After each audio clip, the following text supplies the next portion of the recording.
So, Callan, welcome to the Sterling Podcast. Can you tell me, a little bit about yourself and a bit really about your role at TR Health? Sure. So my name is Callan. I focus on the social media and marketing for TR Health. Um, and I think something that's quite important, like right off the bat of why I wanted to have this conversation is before coming into this role, I was working in the care sector as a support worker. So when I was reaching a transition in my job and I was coming into this job, I loved that I now had a platform where I could, one, be creative and I had the allowance to do that daily, and then also use that platform to share stories, spread messages, and build awareness. So I guess circling back, that's what would be what I would do. Um, Tell me, in terms of TR Health, what do TR Health do, particularly when it comes to, the focus of women, as you've just said? So TR Health provide advice on private medical insurance policies. So although that is not necessarily my department, I still would love to have an understanding of it so that I can market it Yeah. properly to our audiences. So when it comes to women specifically, then I would be advising female clients on what sort of benefits they could have within the policy, whether it's personal, in the workplace, women's health, or mental health. Why is it, if we focus on primarily women's physical health, their well-being, why is it more important than ever, do you think? I think we're in a phase like in society where people are starting to really talk about women's health and people are really starting to bring awareness to it. But although there have been improvements, let's talk about it more. Let's get that conversation out there. Um, so I think now that it's becoming more apparent, we need to take the conversation and run. So that's why I think it's so important that we talk about, we remove the stigma with it and we normalize having these conversations. I mean, for me, I think it's so important, as a fellow female, that, we do bring up the conversation and we do talk about it. Are there any aspects that you feel that as women, we don't talk about enough in terms of our, health and well-being? I think I think with women, we are natural nurturers, natural protectors. Yeah. And with that, we put our work, our family, and all of those other aspects before we talk about our well-being or our health. Um, and I don't know if it would be a thing of saying that's just in our nature. Um, Mm. so, and I'm also not saying that women just completely ignore it, but I think like our feminine energy is within providing and being with others. So then now that you're looking into yourself and being, okay, Mm. I got to address this issue or something's a problem Mm. here, um then yeah.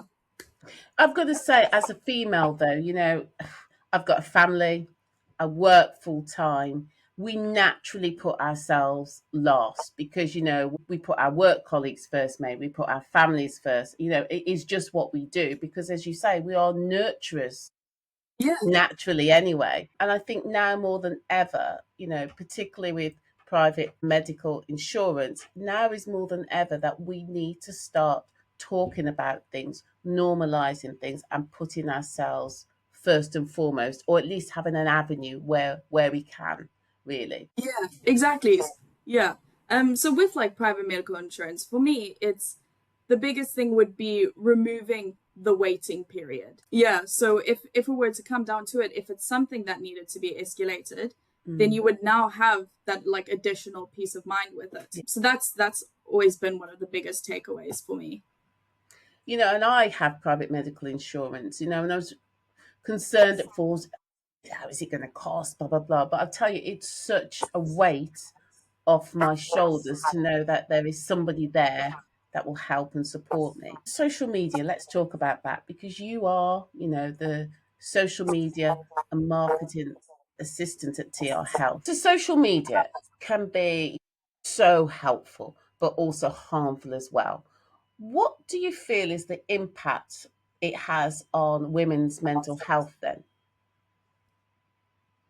Social, yeah, I completely agree. Social media is both, it's helpful and harmful. Um, Yeah. I mean, especially for women. If you're going on Instagram and you're seeing the Instagram models and you're seeing like the socially acceptable body image, lifestyle, and everything, it's hard to not compare yourself. Um, but there are times where you'll be on social media, you'll be watching a video, and it's sometimes some of the most real things that you've Hmm. ever seen, most relatable. So it's hard to find that balance of, I mean, I think just right off the bat, like not exposing yourself to that content, but it's social media. It's not really unavoidable. I Um, totally agree. I find, particularly for young women these days, there's a lot of stuff out there where it can impact our mental health because when you're looking at other people's accounts, it's, everything is rosy, everything is perfect, they've got the perfect body, the perfect lifestyle, and that you can then start to compare it to your own life. And as we know, yes, life isn't, a bed of roses all of the time, it's a journey. yes, So for me, I would say it's education, yeah. educating people, and also taking a bit of a reality check. Mm, But we can't get away from sometimes our mental health is affected. So, yes. how would TR Health in those circumstances be able to support if somebody's not feeling in the best place? So with our content, for me personally, um, I would like to keep our content as relatable as possible. I mean, there's a video of me frolicking in the park.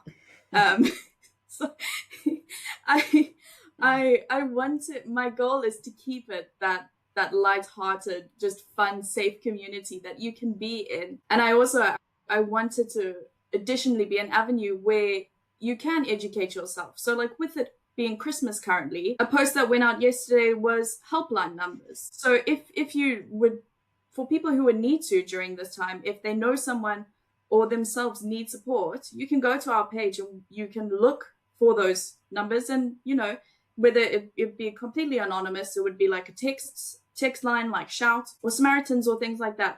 I constantly aim for our social media to be a plethora of different avenues of fun, and also we are here for the people. Do you know, I absolutely love that because that's really you signposting people in a really responsible way to support that's out there because sometimes people just don't know where to look, they don't know where to turn. So the fact that you as a company are going out there and purposely signposting and putting that information out there, I think is absolutely wonderful. I really, really do. And as you said, particularly at this time of year where, people do get lonely. They do look at other people's lives. So yeah, amazing. Well done you. Thank you. Thank you. I appreciate that. And I mean, also, support's not seasonal. So it's always something that you can reuse and it'll be there. So that if you needed to find where do I start on my journey, where do I first ask for help, there will be that post Yeah. there for you if you need it, or someone who you know may need it.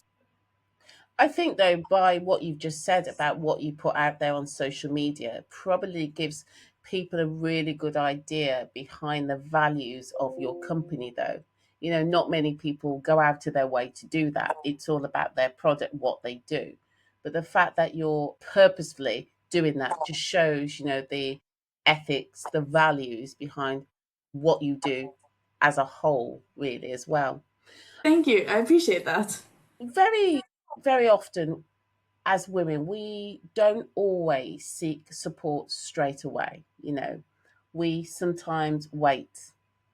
What would you say to someone who is part of TR Health? What would you say to them in terms of coming directly to you? Because I understand there are counsellors or some doctors that they can get hold of.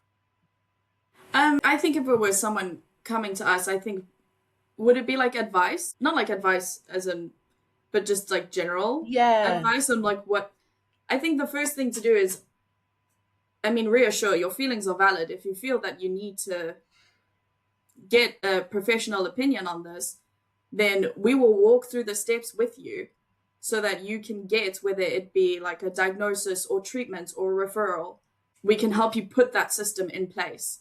so that you don't feel as if you're walking this journey alone. Do you know something? Just speaking to you right now, there's two key words there. It's feeling heard and believed. And as women, we need that reassurance and that guidance. So the fact that you're actually doing that is again very, very commendable. Yeah, that's okay. I think we're pretty often where it's that feeling of, oh, I don't want to be a burden, you know. So I think it's sometimes it's the reminder of like, this is valid. If this is causing you problems, let's sort it out. Yeah, Yeah. yeah. And it goes back to us putting ourselves last sometimes when actually we need to put ourselves first because we're the drivers very often indeed. Yeah. What steps would you suggest to women to maybe prioritize their mental health or even their physical well-being day to day? Any advice there that you could give? Any I think tips? a good sorry, yeah. Any tips? That's it. I think a good one is reminding yourself that mental health and physical health can align. So if you are noticing signs like poor sleep, low motivation, or things like that, it could be sort of signals to look out for your mental well-being as well. I'm a big believer in finding your golden nuggets throughout the day. Yeah, I'm Like a that. thank you. I'm a huge romanticize your life kind of gal. So if I'm sitting down and reading, then it's like lighting a candle with that. So it's finding things that fill your cup, Mm. um, that are tailored to you, things that you like, and if there is an example or a situation where you feel like you would need extra support, then I think it's also reminding yourself that there is strength in speaking up and seeking help. With where we're currently at now, in sort of, I personally feel that sometimes it's not always the responsibility of the women. We have to take some responsibility. But where do we, what's your thoughts on employers and workplaces putting measures and support in there for the women in their workplace? I think it's absolutely valid. If you're looking at different stages within the women's health and supporting women throughout that, I think there absolutely needs to be things done to support your employees and show them that they are valuable. So earlier this year, in August, with it being Women's Health Month, um, we ran a campaign where we collaborated with a health coach. She's also a doctor, and she gave us tips, or just like it's on our social media. But just things within the workplace that can help women feel more settled or adjusting through this period. So whether it's things like fans on desks or extended lunch breaks if they needed to go for a walk throughout the day, because I mean you could have things like brain fog, or if you're like specifically going through menopause. And just tips to that we shared to make those accommodations for women going through menopause within the workplace. I think those sorts of benefits, though, are absolutely invaluable because it actually shows you care. But also, as well, I think when employers or workplaces do put those measures in, you get more productive staff. You have less people having absence, and I just think, for the economy as a whole, it would be great if more employers probably focused on that and had those additional benefits as well. Because why wouldn't you? You know, Yeah, why wouldn't yeah, you? And exactly. so that's TR Health, though. Do they put things in place? Do they help support companies to be able to do things like that? Yes, yeah. So part of the package, which if you were to talk to a healthcare partner, they would definitely be able to advise you on things on that. There are WPA products that specifically relate to women's health or benefits within it. So yeah, there definitely are avenues that from a medical perspective can Mm. provide you that support. And if an employer were to put that in place, then now it's also again just added peace of mind of, oh, at least I know that if I needed to book that doctor's appointment or find that pathway, then it would be in place. Well, it 100% shows that you care, doesn't it? But I said, from a personal employer point of view, it shows that your employer does care Mm. about you. but also from a work perspective, I'm guessing it produces more productivity. People are supported more, and they're more likely to be in work doing the job that they need to do for you, really. So, what changes would you like to see in women's healthcare or the way it's perceived in the next 5 to 10 years? Mm. I'd love to see the conversation grow, but then also be normalized, be in a place where we can have these conversations, where we feel safe to have these conversations, and that we are heard when we have these conversations. Yeah, I would love to see workplaces just become more adaptable to the the women's ecosystem of who they are, you know? so you're 100% true. I'm much older than you, and throughout my time, it's like it's the world's biggest secret. We couldn't talk about certain things that happen monthly, or as you get older, people were scared to even mention, dare I say, the M word, the menopause. Yeah, yeah, But it's there, it's real, it's a reality. And the more we normalize it, the more I think people will be much more productive and open about their struggles so that they can be supported, you know? yeah, exactly. I mean, only this year, if I may get personal, did I really start looking into menopause because we were talking about it on our social media Yeah. and the amount of things that I learned this year. So now I'm in a place where I was having a conversation yesterday with a female colleague, and I said I'm actually scared for menopause.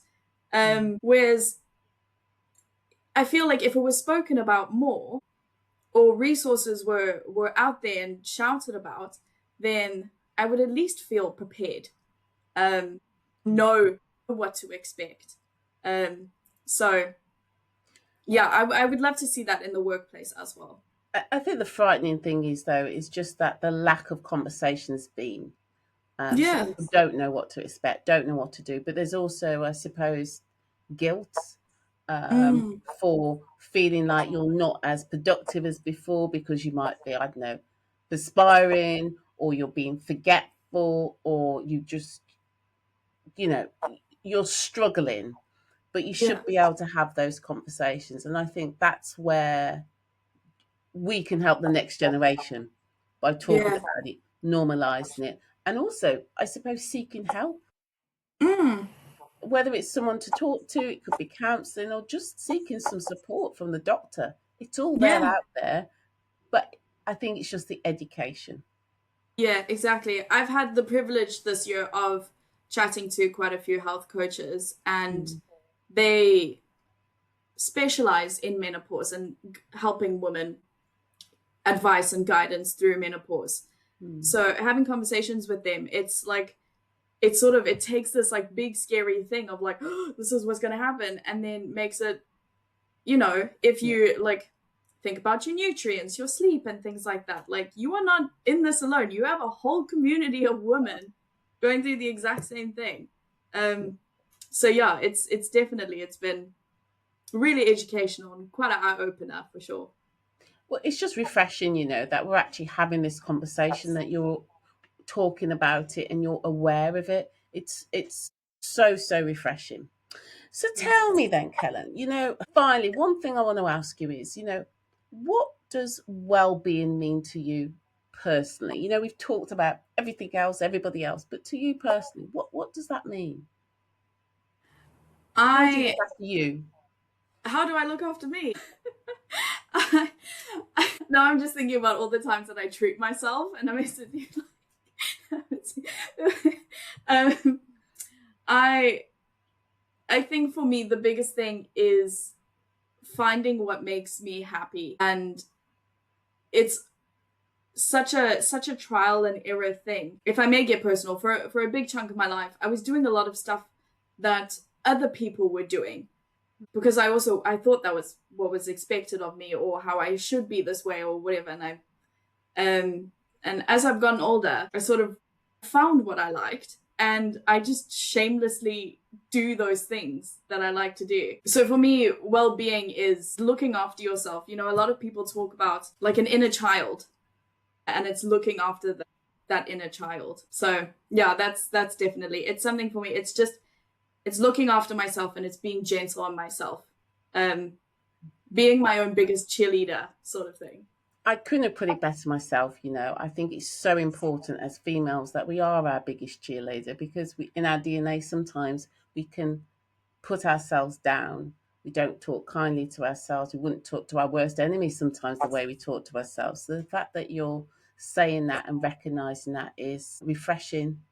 It's Mm. wonderful. And I think it's a great piece of advice to other women out there. So Thanks. it's it has been absolutely wonderful talking to you today. And thank you so much for highlighting, you know, women's mental health, physical health, and really showing us and demonstrating that TR Health are very supportive in this area, and, sharing with us some of the things that you are doing, making great strides ahead. So thank you. Thank you so much. I really appreciate chatting to you.